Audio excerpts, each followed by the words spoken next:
The elevator was broken again.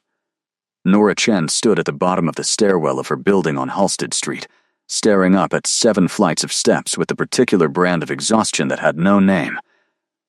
Not tired. Past tired. The kind of hollow that lived behind your eyes and made the world look slightly too bright, slightly too loud, slightly too much.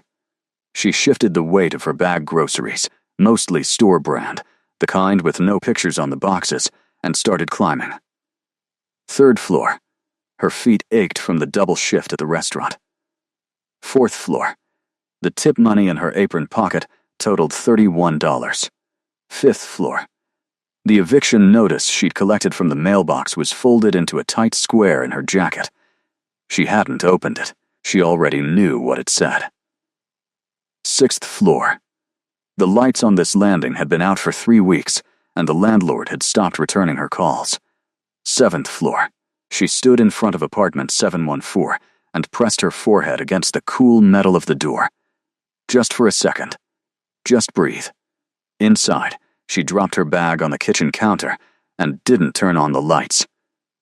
She'd learned that darkness was cheaper than electricity and easier than looking at the apartment the way it really was, small, worn, full of second-hand furniture that had belonged to other people's better lives. She sat at the kitchen table and put the eviction notice in front of her. Opened it. 14 days. 14 days to produce 3 months of back rent or vacate. She did the math quickly, the way she always did math now, like a person running from something. She had $412 in her checking account. She owed $4,200. The numbers sat there in the dark. Nora was 27 years old. She had a degree in graphic design that had cost her $60,000 and gotten her a series of internships that paid in exposure and a restaurant job that paid in cash. She had no family in the city her parents were in Phoenix, and calling them meant explaining, and explaining meant admitting, and admitting meant hearing the particular silence her mother made when she was trying not to say "I told you so." She had friends who had slowly become people she used to know, the natural erosion of being too tired to show up, too broke to split the bill, too ashamed to explain why she kept canceling. She sat in the dark for a long time. Then, she opened her laptop. The ad was still there. She'd found it 3 days ago, had closed it, had come back to it twice, had talked herself out of it both times. It sat in a folder she'd titled, with grim humor, absolutely not. The website was clean and minimal, no photographs, no names, just text on a white background. Seeking one individual for a single evening arrangement. Attendance required at a formal private event. No personal details will be exchanged. No contact afterward. Compensation, $10,000 deposited upon arrival. She had read it so many times the words had lost their shape. $10,000. It was not an escort listing. She had checked, had read the fine print 3 times, had searched the host organization's name, and found it attached to a series of legitimate charity events and real estate holdings, and the kind of old money that didn't need to advertise itself. The arrangement was simple. Attend an event, play a role, leave, a companion for an evening. A placeholder. She told herself she was just going to look at it one more time. At 11:45 p.m., she sent the inquiry. At 11:47 p.m., she received a reply. The details were sparse. A car would collect her the following evening. She should wear something formal. She would be briefed on arrival. The $10,000 would transfer upon entry. If she chose to leave at any point during the evening, she was free to do so, and $500 would be provided for her time, regardless. It was the last line that made her believe it was real. Scams didn't offer exit clauses. She sat with the laptop open until 2 in the morning, reading and rereading, turning the decision over in her hands like a stone.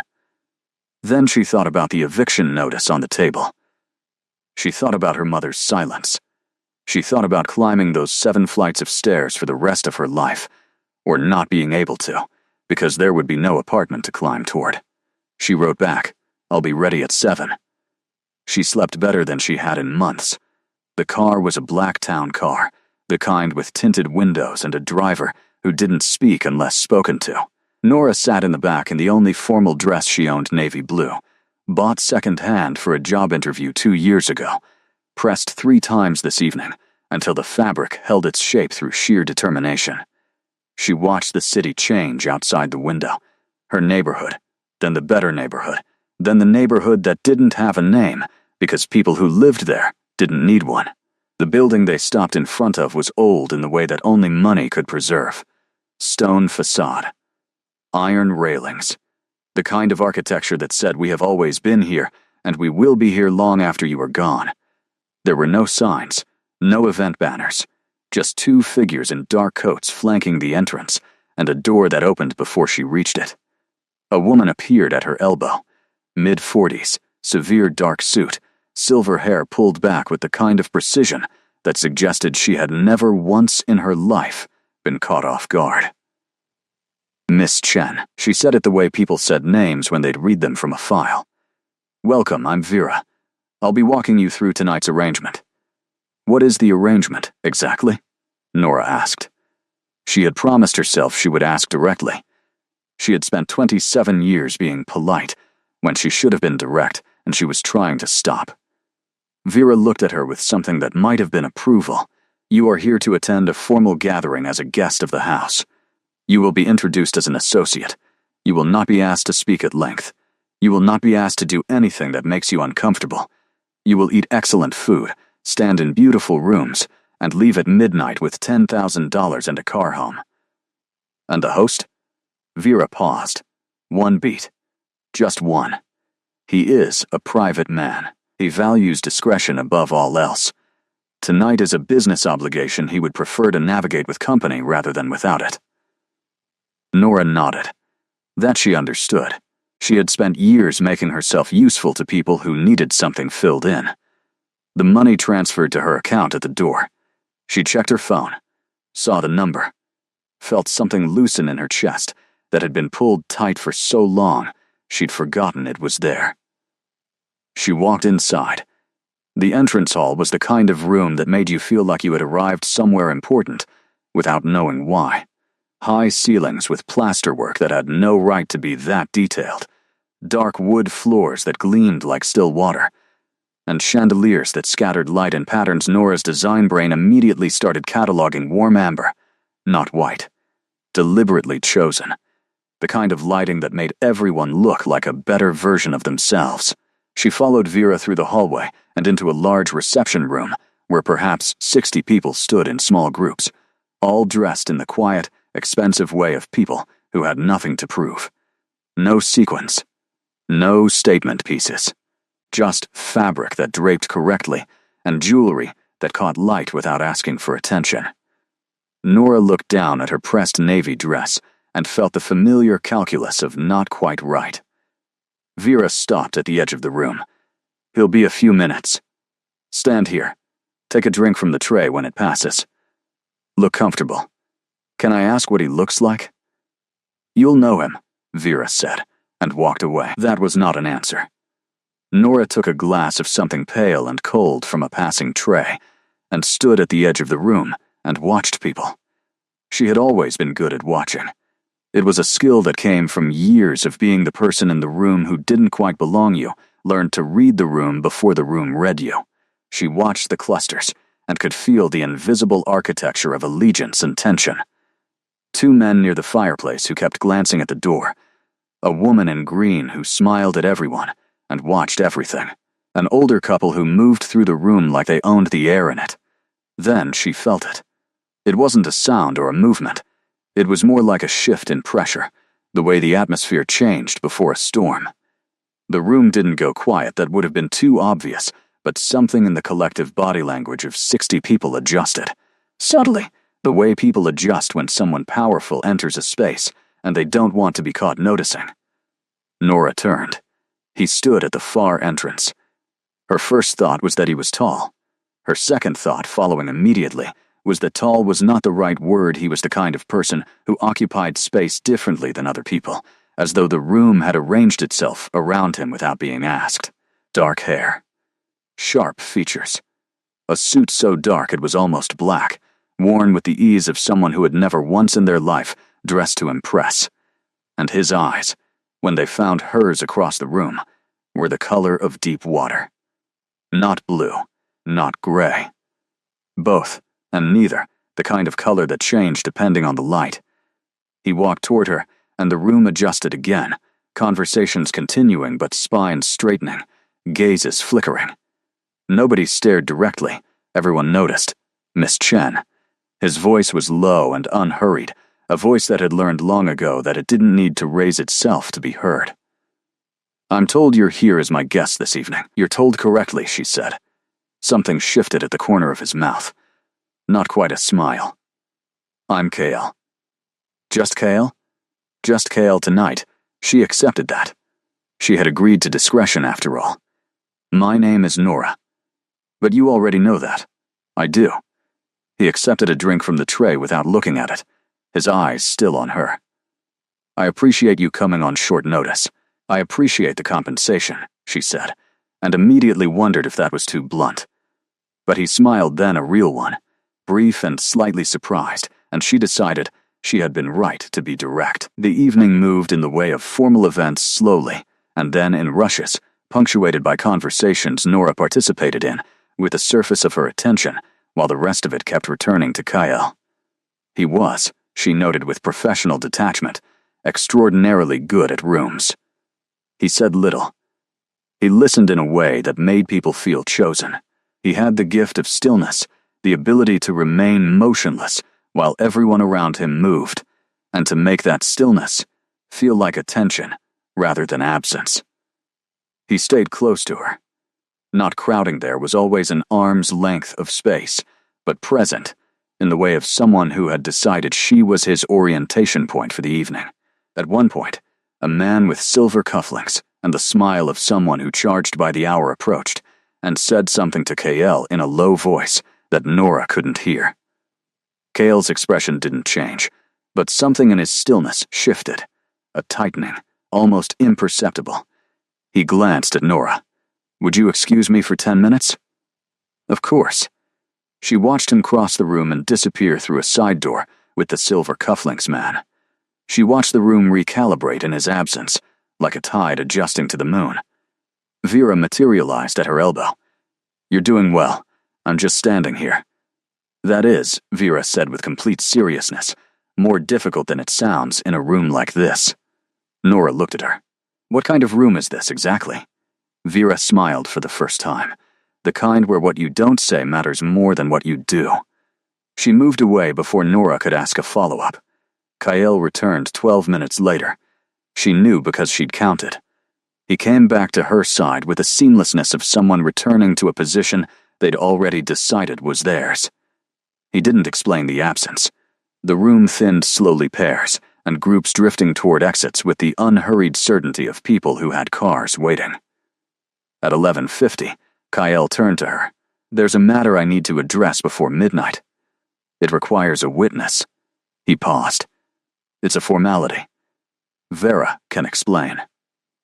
Nora looked at him. In the warm amber light, he was difficult to read, not cold, not unkind, but sealed in the way of someone who had learned that expression was a form of exposure they couldn't afford.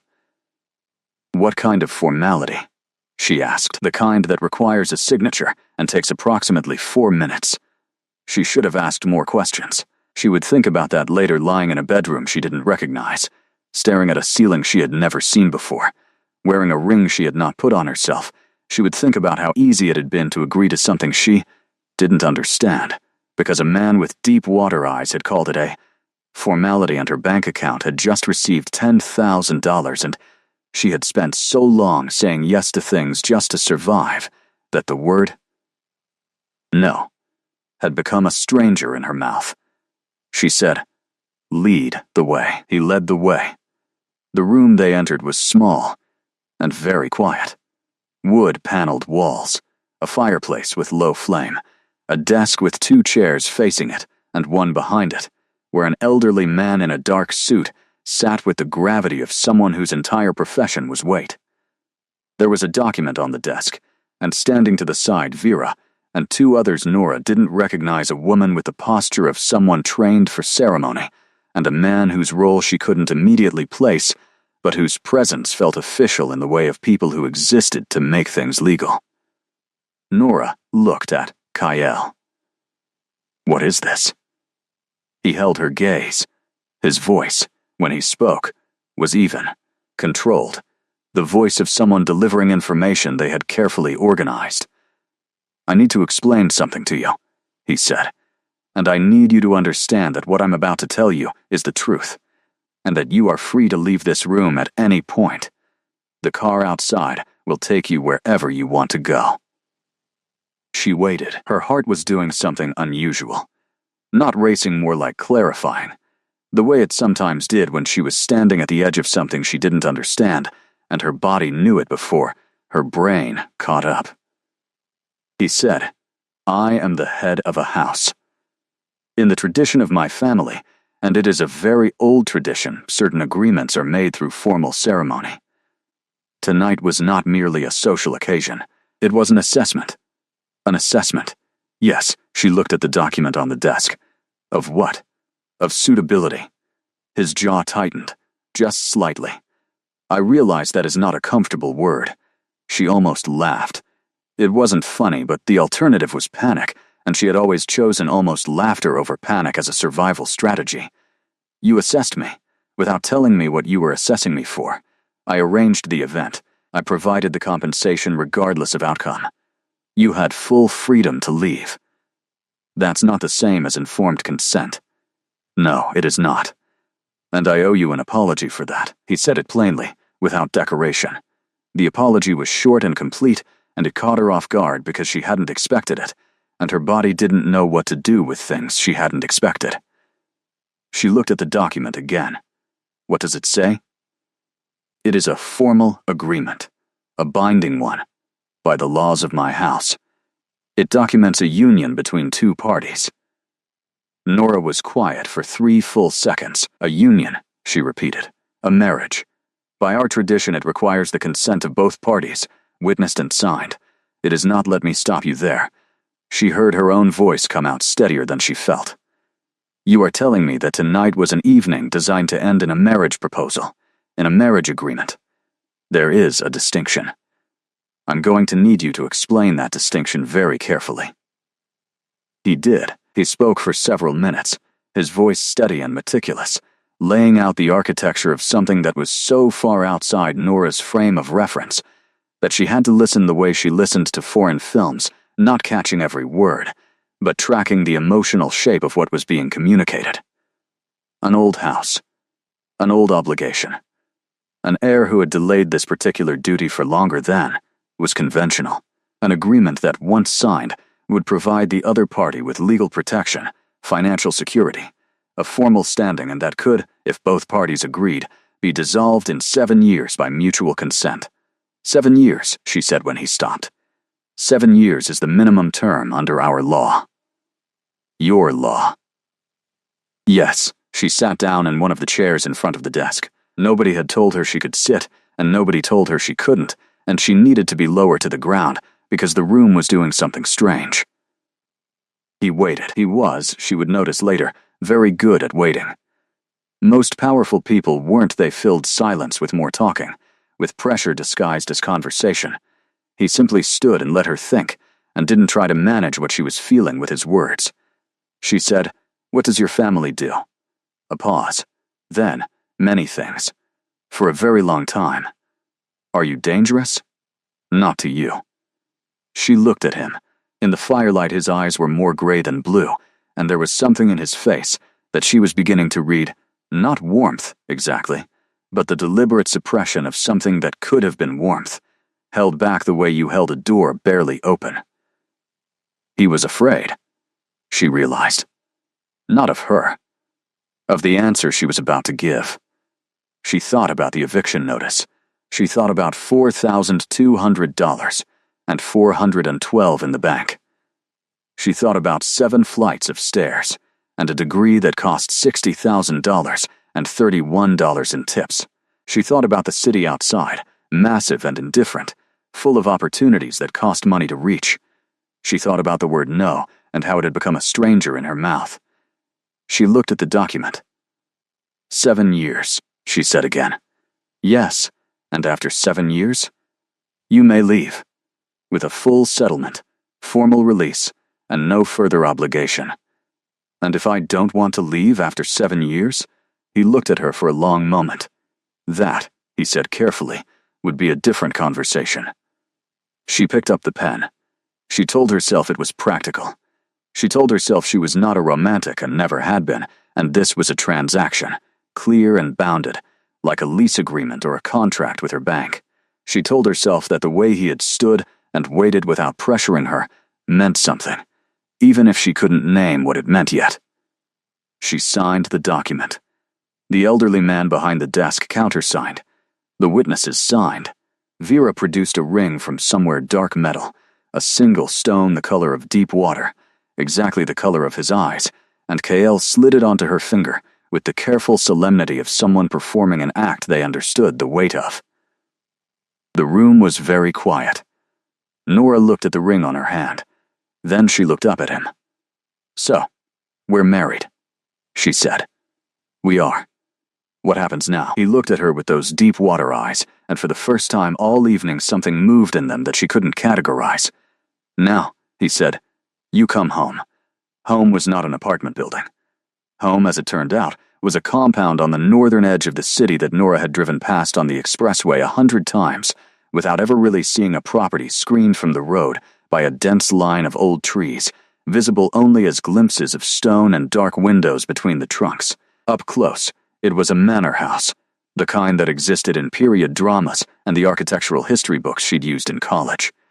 3 stories, stone that had gone dark with age and weather, windows that were taller than necessary and deeply set, like eyes under heavy brows.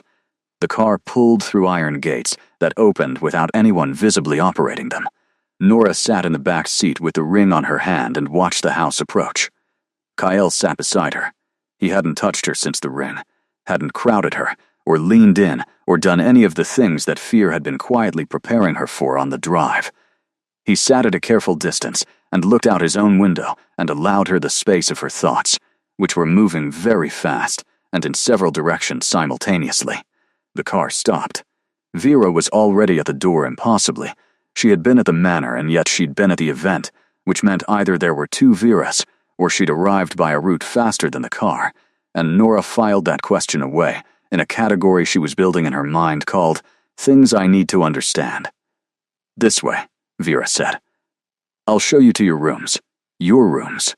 Not your room. Which Nora noticed. The inside of the manor was not what she'd expected. She had been bracing herself for cold stone floors, tapestries, the gothic gloom of money so old it had stopped trying to look modern. Instead, it was warm. Real warmth, from fireplaces she could hear and feel, and the light throughout was amber and low. Similar to the event, someone had decided long ago that this house would be lit as if it were always late evening, and had committed to that decision with the thoroughness of principle. The rooms Vera showed her to were on the 2nd floor.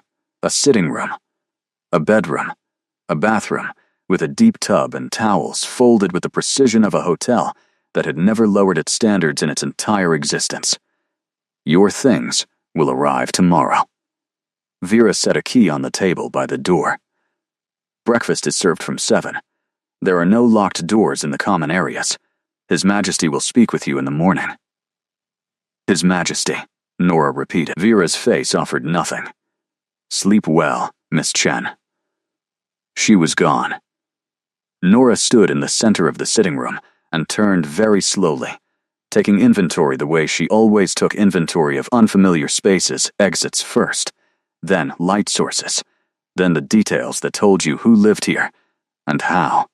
The sitting room had books on 2 walls, floor to ceiling, the kind of books that had been read and returned imprecisely, spines at slight angles, some turned backward, a desk by the window, a chair near the fire that had been sat in so often the fabric had shaped itself to a body, fresh flowers on the table, white, the kind that smelled clean without being sweet.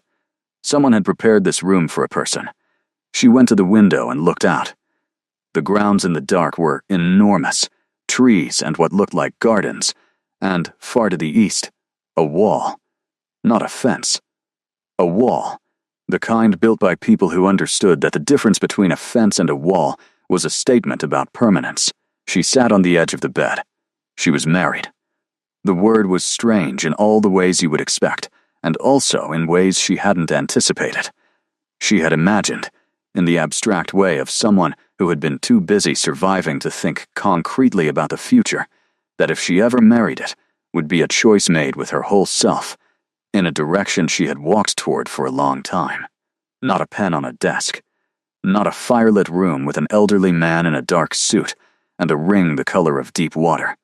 Not a man whose last name she did not know. She looked at the ring. It was heavier than it looked. The stone caught the firelight and held it in a way that normal stones didn't, and she turned her hand to watch the light move and told herself she was just tired, and the light in this house was unusual, and that was all.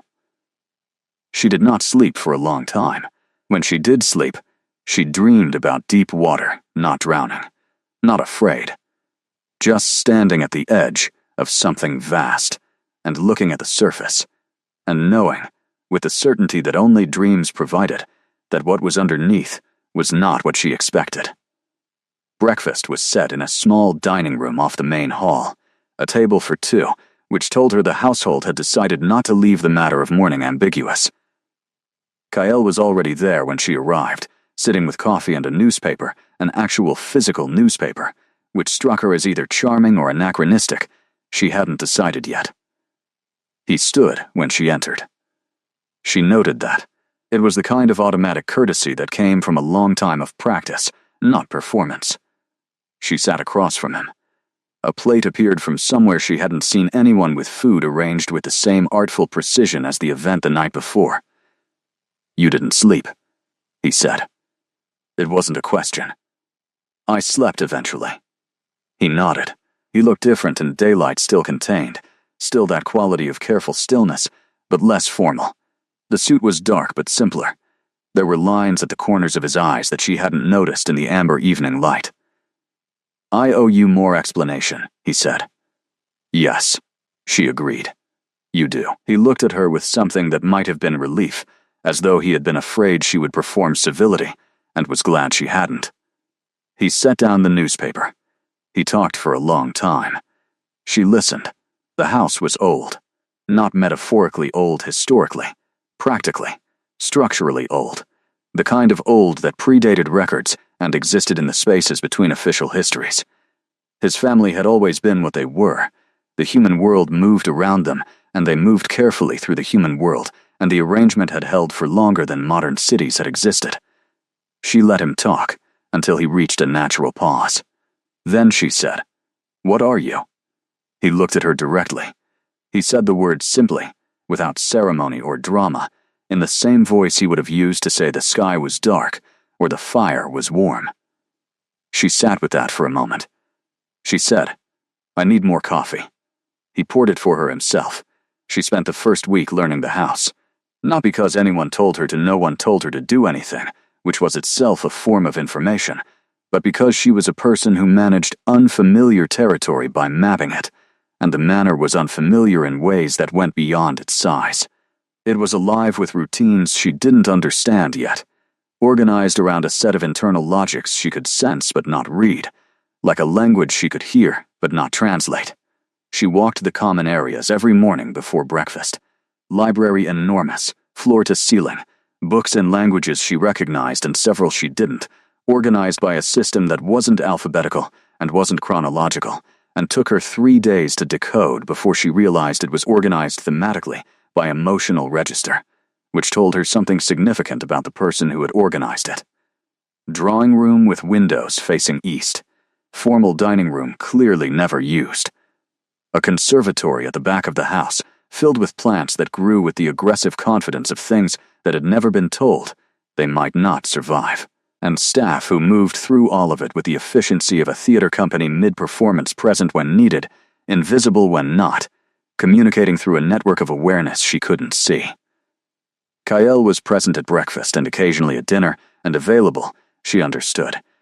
In between, she had only to ask Vera to locate him, and Vera would produce him within a reasonable interval, though she tried not to think of it that way, because it felt like summoning. Their conversations were careful at first, structured, almost the architecture of two people who understood they needed to know each other, and were approaching that necessity with the professionalism of people who had agreed to a contract. He told her things in increments. The history of the house. The structure of his world not hidden from the human world, exactly, but existing alongside it in a parallel register, and the relationship between the two was managed through old agreements and careful distance, and the kind of discretion that had kept the arrangement intact for centuries. There were others, other houses, other old families, other arrangements that had evolved, or dissolved, or held, depending on the character of those maintaining them. And there were those who didn't maintain them, who believed the old agreements were constraints rather than protections, who had in recent years been testing the edges. "Is that why you needed a witness last night?" she asked one morning. At the signing. Not just a formality witness. He looked at her across the breakfast table. She had learned by now that he gave himself a moment before answering anything that mattered, not to stall, but to think he was exact with his words in the way of someone who had learned that imprecision was a form of damage. The signing was real in every sense, he said. But yes, there are those who would contest an agreement made without witnesses. It needed to be unambiguous. Because of the testing at the edges. Yes, she considered this. So I'm not just a wife. I'm a declaration. He was quiet for a moment. Then, I should have told you that, clearly. You should have told me everything clearly. Yes. He kept saying yes to the things he'd done wrong, and she kept waiting for him to find a way to reframe them, and he kept not doing it, and she found that the honesty sat uncomfortably in her chest, because it was easier to be angry at someone who was defending themselves. She asked, after 10 days, "May I work here? I have a laptop. I freelance in design. I'm not going to," she paused, "disappear into the house. I need work."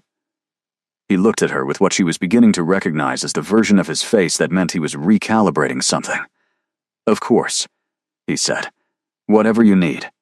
Then, after a moment, "You said, disappear into the house." "Yes." He turned his coffee cup in his hands. "Some who come here do." "The house is consuming?" I was going to say persuasive. He looked faintly uncomfortable in the way of someone naming a thing they'd been aware of, but hadn't said aloud before. "It is very good at becoming the whole world if you let it." She filed that away alongside everything else she was filing away, in the category of things that were important to understand and were still becoming clear. She set up a workspace in the library. Not the desk by the window in her rooms, which felt too private, too much like she was retreating. The library had a large central table, and the light was good in the afternoons, and the books created a kind of structured company that she found studying. She worked on her freelance projects, a logo for a small restaurant group, a brand identity for an architectural firm, the quiet, steady work of someone who had learned to keep income unpredictable at bay with volume. Kyle found her there on the third afternoon. He stood in the doorway for a moment. Before she noticed him, she always seemed to notice him a beat after he appeared, as though her awareness of him was calibrated slightly differently than her awareness of other people. He had a book under one arm, and he looked at her workspace with an expression she couldn't immediately read. "You're using the center table. Is that all right?" He crossed to one of the armchairs near the fireplace and opened his book. "It's my preferred spot for afternoons." He said it without inflection. "But I can move." "You were here first." She started gathering her things. "No. Stay." He was already seated, already reading. She stayed.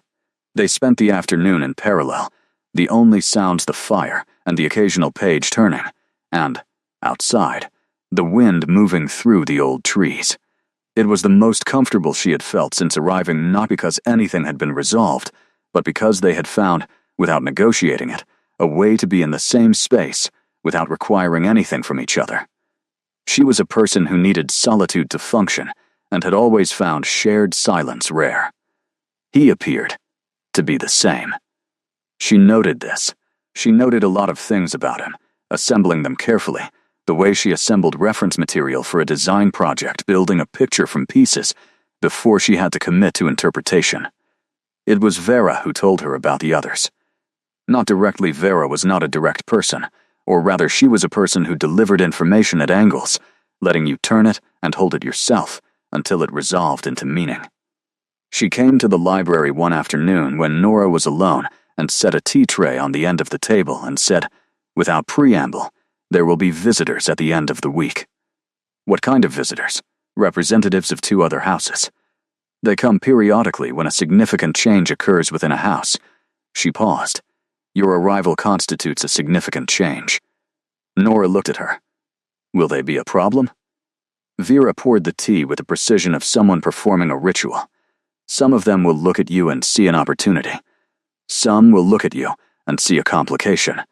A few may look at you and see nothing at all, which is in its own way the most dangerous response. Why? Because it means they've already decided what to do about you, and don't feel the need to assess you first. Nora wrapped her hands around the teacup. What do they want from him? From His Majesty. Vera corrected with a gentle weight on the pronoun. Various things. What they want from you is simpler. They want to know if you are a weakness. Am I? Vera looked at her for the first time directly, with an assessment so thorough and unhurried that it felt like being read. That, she said, depends entirely on what you do with the next several days. She left the tray and left Nora with the tea and the fire and the knowledge that the house had just shifted around her in a way that was going to require her to shift with it. She found Cale that evening. He was in a room she hadn't been in before, a kind of study adjacent to the main hall, with maps on the walls and a long table covered in documents that he was moving through, with the focused efficiency of someone doing work that was also a form of managing anxiety. He looked up when she entered, and she saw the slight reconfiguration of his expression, the thing he did when she appeared unexpectedly, which she had started to think of as a kind of recalibration. Vera told me about the visitors. He set down the document in his hand. Yes, I was going to tell you this evening. Tell me now. He told her. The structure of it was political in the way that things are political when they are also personal. The visiting houses were not enemies, exactly. But they operated on a logic of advantage, always measuring the balance of power between the great families, always ready to shift allegiance towards strength and away from exposure. His decision to formalize a marriage to a human, to someone unknown, quickly and without the long consultation that such decisions conventionally required, had created conversation. The visitors were coming to assess the decision, which meant they were coming to assess her. What did they need to see? She asked. That you are a person of substance, he said. Not in wealth, not in history, in character. She thought about that. How do I show character to people who are looking for weaknesses? He looked at her steadily. You don't perform it. You don't try to impress them. You remain exactly what you are. He paused. The question is whether who you are will be enough. She could have been offended by that. She chose not to be, because it wasn't unkindness, it was accuracy. He didn't know yet who she was in any full sense. Neither did she, entirely, in this context. Who do you need me to be? She asked. He shook his head, and for the first time she saw something unguarded in his face, something that wasn't the careful management of impression, but was instead just him.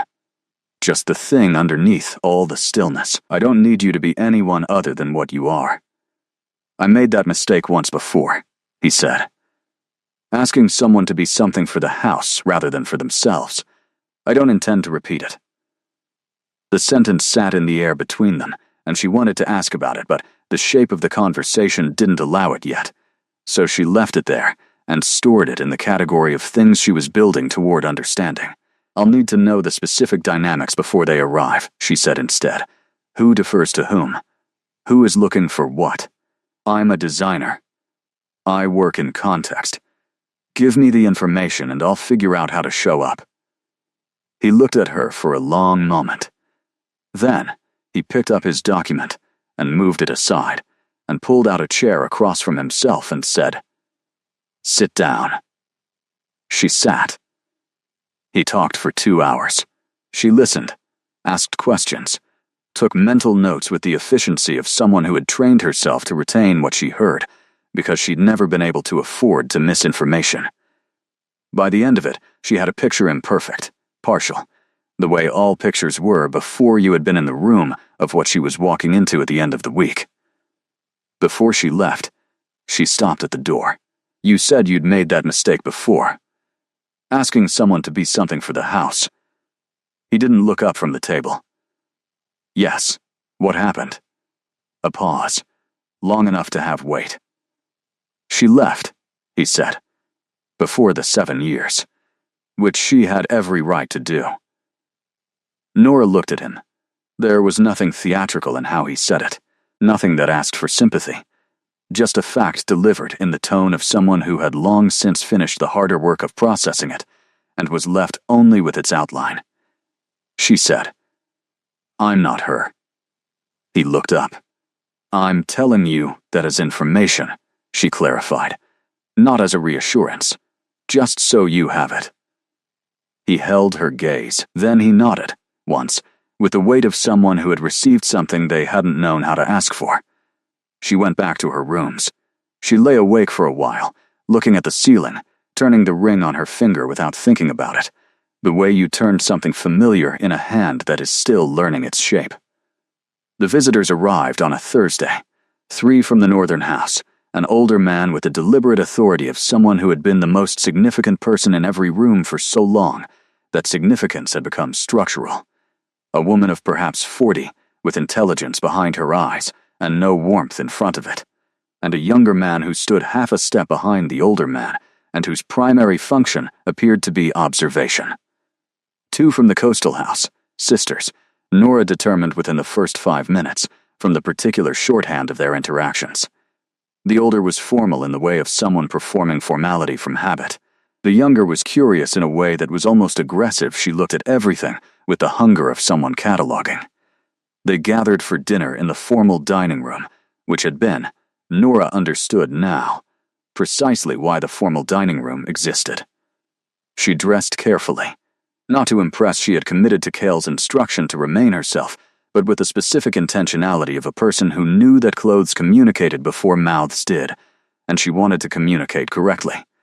She wore black, simply cut, the ring visible. Deliberate choices. She was not trying to look like someone from this world.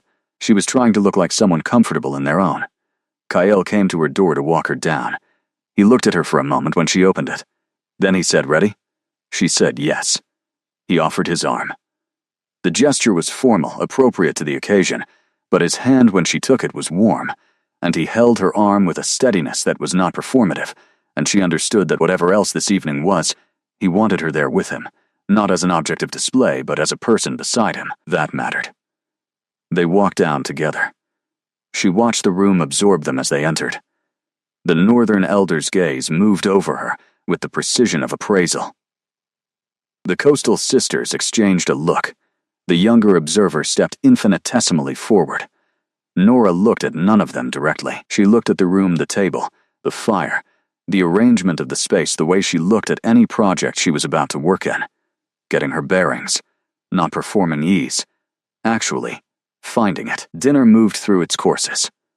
The conversation was layered in the way of gatherings where the real business is never the announced subject, ostensibly about shared history, territorial concerns, recent events in the wider network of houses, but underneath about Nora, always returning to Nora with the oblique persistence of a current beneath a surface. The northern elder addressed her directly for the first time over the 3rd course. "You came from outside the world," he said. A plain statement, not quite hostile, not quite neutral. "Yes," she said. "How do you find it?" "Larger than it looks from the outside. More organized." She paused. "More afraid than I expected." The table was very briefly quiet. The elder raised his eyebrows. "Afraid of what?" "Of what changes when boundaries shift," she said. "I understand that. In my work, I've watched organizations react to new elements with exactly this kind of structured concern." She held his gaze. "It's not personal. It's preservation instinct. The trick is figuring out whether what you're preserving is actually worth protecting, or whether you've been protecting the form of something and forgotten the substance. The elder looked at her for a long moment. Then, at KL. Then, back at her. He picked up his wine glass. The younger observer, she noticed, had written nothing down, but was very still in the way of someone recording. The coastal elder was more direct. She waited until after dinner, in the drawing room, when the groups had loosened their formation and people were moving more freely, and she found Nora near the window and stood beside her with the particular posture of someone who had chosen this positioning deliberately. "You're practical," she said. "I try to be." Not what they expected. What did they expect? Something softer, someone he could manage easily. Nora looked at the woman. "And is that what you expected?" A pause. "Then, I expected someone who didn't know what she'd agreed to." The woman's voice shifted. Just slightly. "I was wrong about that. I didn't know everything when I agreed," Nora said honestly. "I still don't. But I know enough to know that not knowing everything doesn't mean you can't make decisions. You just make them with what you have, and you stay honest about the gaps." The woman looked at her with an expression that for the first time that evening was not assessment. It was something cleaner. Something closer to respect. She moved away without another word. Kyle found Nora at the window an hour later. The evening was winding down. Coats were being retrieved, cars called. He stood beside her, and they watched the visitors make their exits with the elaborate ceremony of people who never simply left a room. When the last car had disappeared down the drive, he said, "That went well." "Did it? The elder from the north thinks you're dangerous." He said it neutrally. "Diagnostically. Is that bad?" He considered. In this world, dangerous is not always a disadvantage. It depends on the direction of the danger. She looked at him sideways. "What does he think I'm dangerous to?" He was quiet for a moment. "I think he hasn't decided yet." She turned back to the window. The ring on her hand caught the light from the fire behind them and held it briefly. A small, deep water glow. She thought about the eviction notice, the 7 flights of stairs, the $31 in her apron. She thought about how far she was from that apartment, and what it would mean to go back, whether she even could, whether the person who had lived that life was still the same person wearing this ring in this house, watching old-world cars disappear into the dark. She thought about the word home and all the ways it had stopped meaning what she'd thought it meant. Kyle said, quietly, "Thank you. For tonight." She said, "You're welcome." Then after a moment, "I have more questions." "I know," he said. "I have more answers." They stood at the window a while longer, the house quiet around them, the night outside very dark and very old. 3 weeks into her life at the manor, Nora found the garden. Not the formal gardens she could see from the upper windows, those she'd known about, the manicured geometry of boxwood and stone paths. This was something else. Through a door at the back of the conservatory that she'd assumed was a utility entrance, a stone path led into what had once been a kitchen garden and had become, over what she estimated to be decades of selective neglect, something between a wilderness and an archive. Old roses gone structural, herb beds still producing despite their abandonment, trees that had been planted for purpose and had outlived their purpose and continued anyway. She spent an hour there the first afternoon, just walking. When she came back inside, Vera was waiting in the conservatory doorway with an expression that suggested she had been watching. "I didn't know that was back there," Nora said. "Few people do," Vera said. "His Majesty's wife planted most of it. His first wife." She paused on first with the deliberate precision of someone placing a piece of information where it could be found. She had a preference for things that grew without instruction. Nora looked back through the glass at the wild garden. What was she like? Vera considered. Principled, she said finally. Uncompromising, she believed very strongly in what she believed in. And when she left, the house changed. Vera said it plainly. He changed. He became more careful, Nora supplied. Yes, more careful. Vera looked at her. He was not always so still. She left Nora with that, and went back to being invisible in the way of the manor's staff. Nora went back to the garden the next day, and the day after. She started working in it not out of sentimentality, but because she had always needed to do things with her hands when she needed to think, and the garden gave her hands something to do while her mind worked. She cleared the paths first, then the beds that were most reclaimed. She found tools in a low stone shed, old but clean, cared for, as though someone had maintained them against the possibility of use. She found Kael there on the 4th day. He stood at the edge of the stone path, looking at the work she'd done, with an expression she hadn't seen on him before. Something complicated. Something that was feeling several things at once and hadn't organized them yet. "I'm sorry if this was," she began. "No." He shook his head. He walked forward slowly, into the garden, stopping at one of the old rose structures, touching the wood of the training frame with 2 fingers. "She planted these." "I know. Vera told me. Is it all right that I'm out here?" He turned to look at her. His face in the outdoor light was different from how he looked inside, less composed, somehow, as though the controlled amber of the house was a form of armor and daylight got through it differently. "Yes, more than all right." She went back to the bed she'd been clearing. After a moment, she heard him sit down on the low stone bench at the garden's edge. She worked for a while. He sat and watched her, not speaking. There was a version of this that would have been uncomfortable being observed in silence, but this wasn't that. It was more like the afternoons in the library, 2 people in parallel, not requiring anything. Eventually she said, without looking up, "She left because you asked her to be something for the house." A long pause. "Not exactly," he said. "I asked nothing of her. But the house asked things. The obligation of it. The structure. She wanted a life with fewer walls." He was quiet for a moment. "I don't think I understood at the time how the house can become the walls. Do you understand it now?" "I'm still learning the difference between structure that holds something together and structure that holds something in." She sat back on her heels and looked at him. He was looking at the roses, at the wild climbing roses that had gone far beyond their training structure and were now just growing in whatever direction they chose. She said, "I grew up in a very small apartment in Phoenix. 2 bedrooms, 5 people. I used to sit on the fire escape at night and look at the city and feel both trapped and like the city was possibility. Both at once, every time." She paused. "I've always lived in the middle of contradictions. I'm not afraid of them." He turned from the roses and looked at her.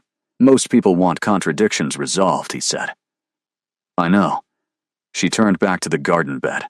"But resolving them usually means losing something true." The garden was quiet except for the wind and the sounds of her working, and somewhere far away a bird she didn't recognize. He came back to the garden the following day without being asked. And the day after that. They developed a rhythm. She worked. He sometimes helped and mostly watched, and occasionally talked not about the house or the politics of his world, but about other things, the gradual disclosure of a person who had been careful for a long time and was making small decisions about what to uncage. He'd read everything, in the way of someone with centuries at their disposal, and a mind that had never stopped wanting to fill itself. He had opinions about architecture, about design, about the difference between things that aged well and things that merely survived. He was funny, occasionally dry, deadpan, the humor of someone who had decided not to perform it, but didn't mind if you caught it. She found herself looking forward to the garden. She found herself looking forward to him. She noted this carefully, the way she noted everything, turning it over and placing it precisely where it belonged, not denying it, not elaborating it into something it wasn't yet, just holding it honestly, the way she tried to hold everything. It was the northern elder who moved first. Kael told her over breakfast, his face carefully organized into the version of itself that meant the information was serious, and he had already processed the first layer of it and was presenting it to her cleanly. Emmerich the Elder has made a formal challenge, not to the marriage itself, to the process. He's claiming the signing was not properly witnessed by a neutral party. Nora put down her cup. Is he right? He has grounds to raise the question. Whether he has grounds to sustain it depends on interpretation of the old code. He paused. There are those who would support his interpretation because it serves their interests, regardless of what the code actually says. What happens if the challenge is sustained? The marriage would be considered provisional, which in practical terms means unprotected, which means you become vulnerable. We both become vulnerable. He said it without drama. The challenge is to the house as much as it is to the marriage. She was quiet for a moment. She was thinking about the night of the signing, the room, the witnesses, the elderly man behind the desk, the specific care that had been taken. Who were the witnesses? She asked. He told her their names. She recognized none of them. Are they neutral parties? 2 are members of my house. 1 is an independent arbiter licensed under the old code. He paused. It is the 3rd that Emmerich is contesting. The independent arbiter. Yes, his status is being challenged on a technicality.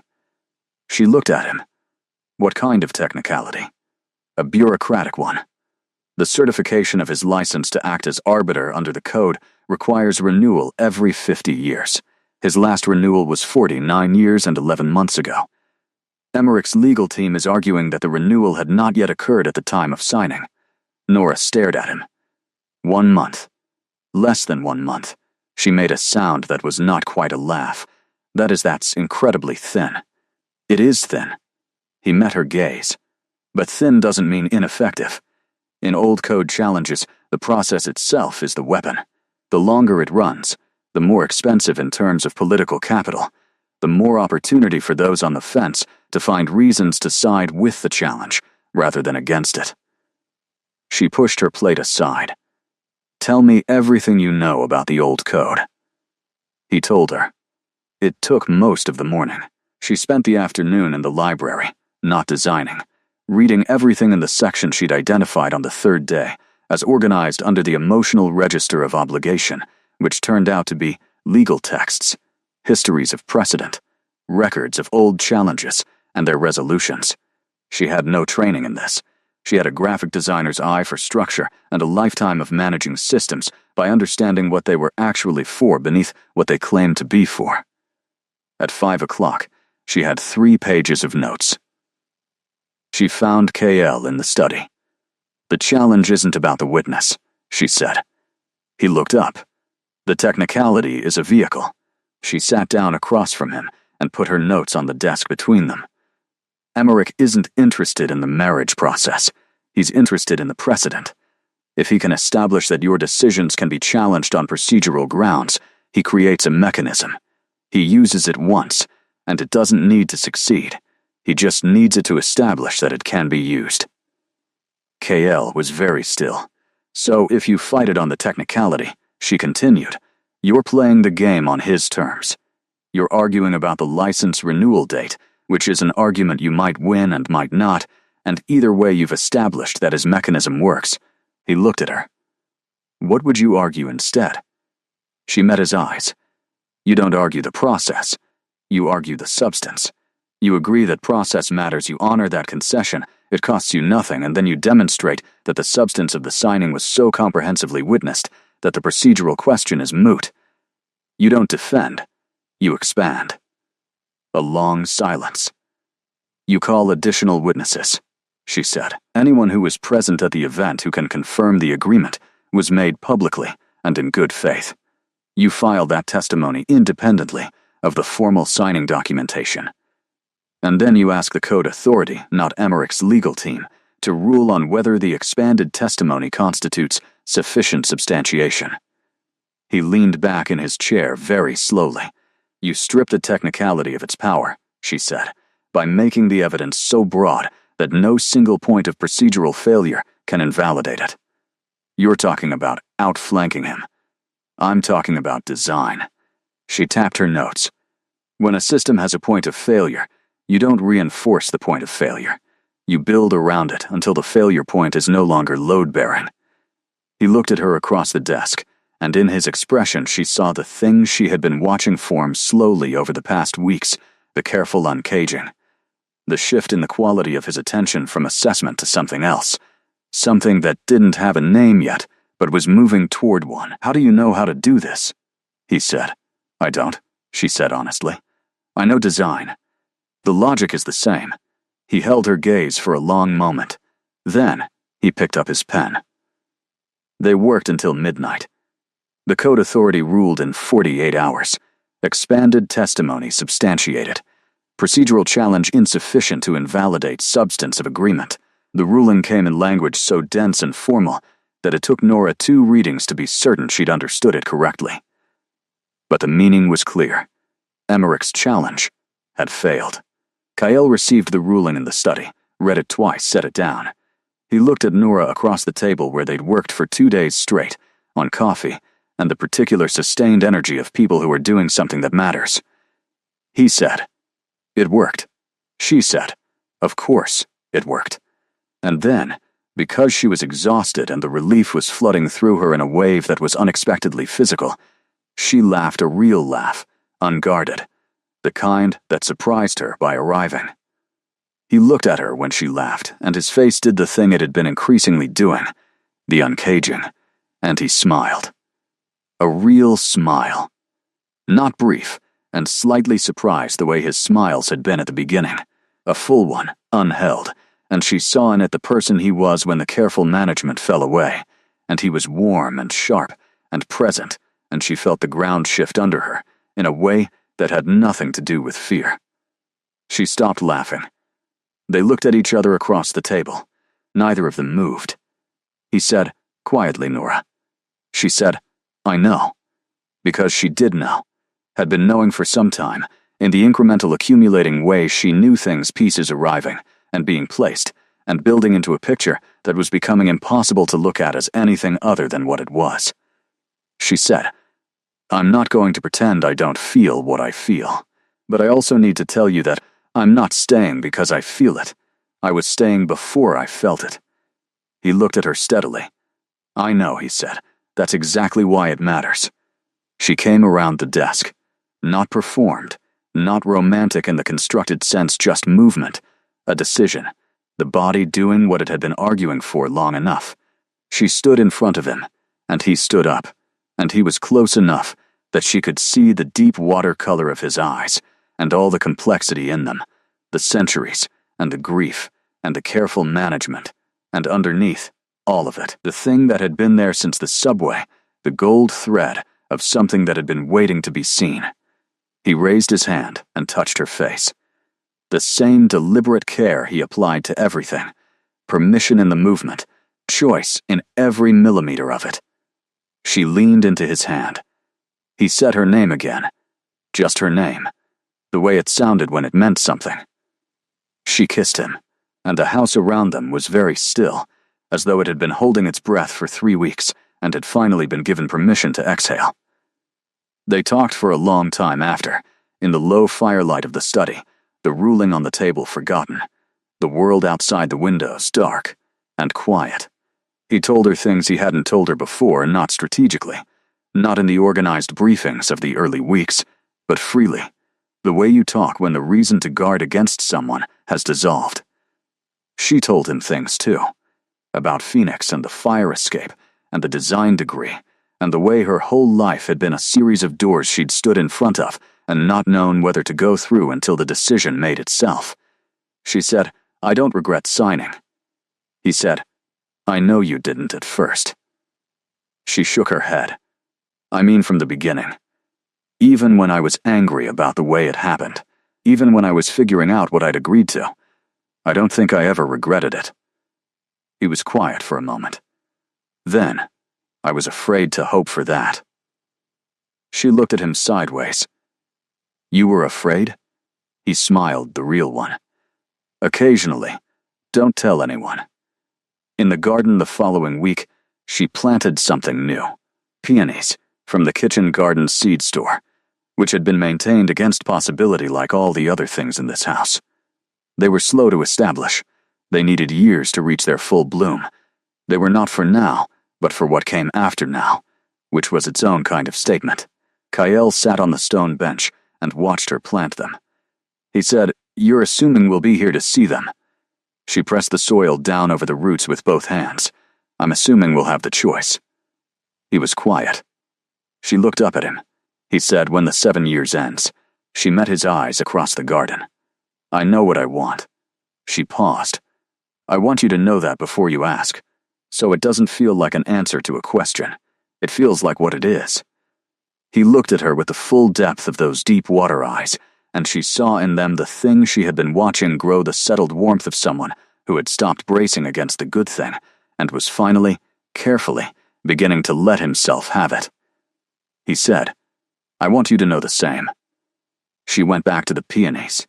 The garden moved in the wind around them, the old roses and the new planting and the trees that had outlived their purposes and continued anyway, growing without instruction, the way the best things did.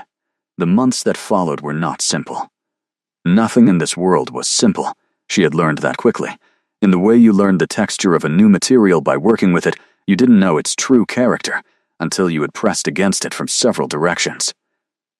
The challenge from Emmerich had failed, but it had opened a conversation in the wider network of houses, and conversations in this world had long half-lives.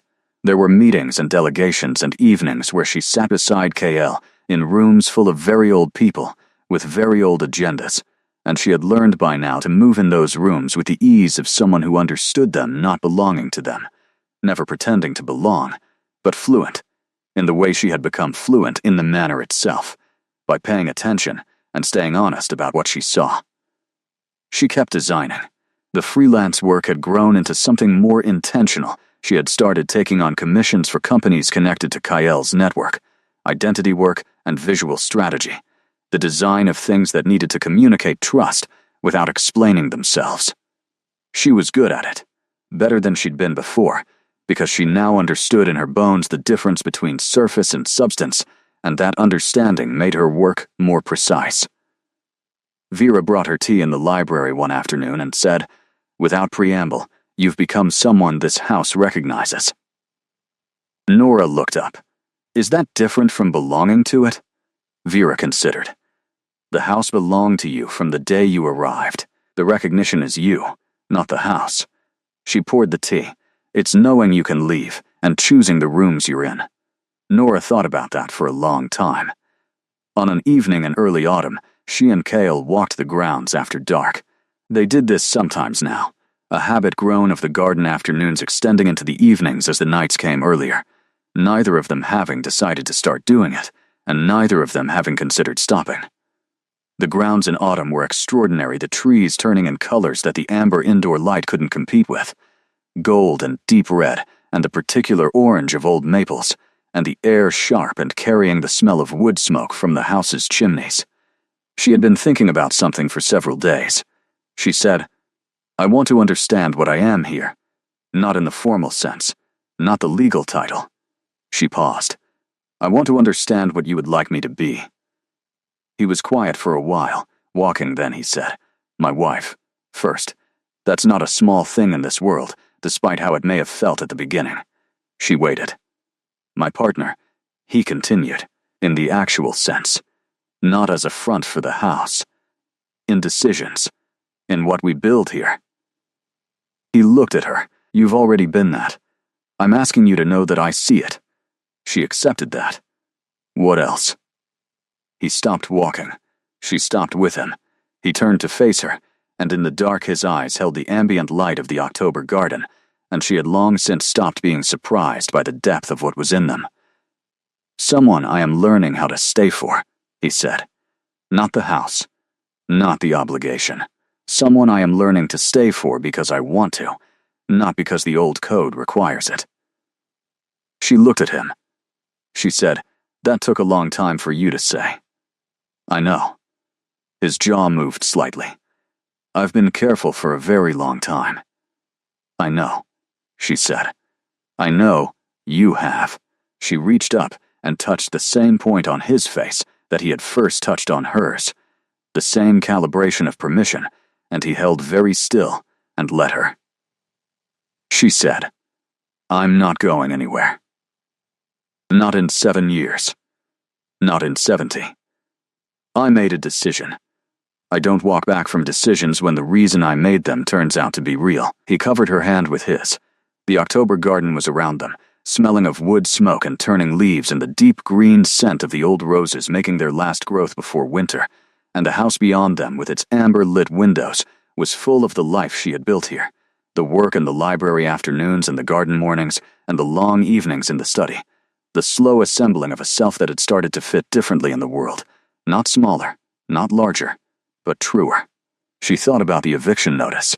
She thought about it all the way at the back of her mind, the way you think about a storm that has passed not with fear, but with a kind of gratitude for the specific path that the danger cut through your life, the precise way it moved you from one place to another.